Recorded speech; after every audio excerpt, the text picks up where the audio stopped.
Hello everyone and welcome to my YouTube channel. Today we are going to discuss about how to fix your payment method was declined, update it or add a new payment method and try again.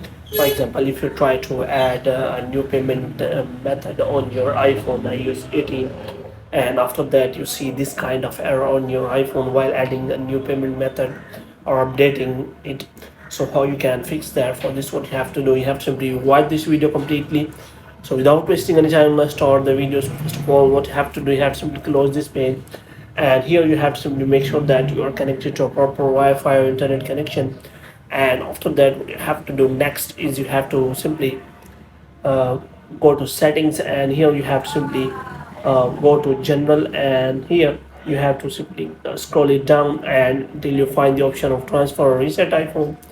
Here you have to click on reset and you have to reset all of your network settings, and after that you have to go back, and here what you have to do, you have to click on name or Apple ID here, and here you have to click on media and purchases, and you have to click on view account.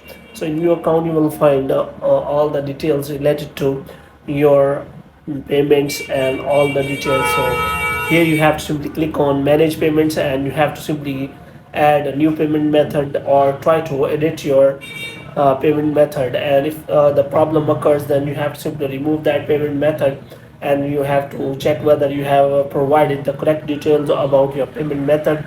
If it doesn't work, then you have to simply remove that payment method and add a new payment method which can work for you. So in this way you can simply check for the payment methods whether it will work for you or not.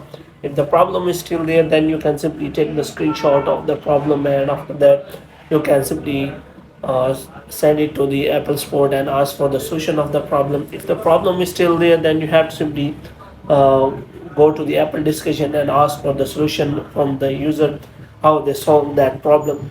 So in this way you can simply solve that problem. So hope you have liked this video. If you get more videos like these, you can subscribe our channel.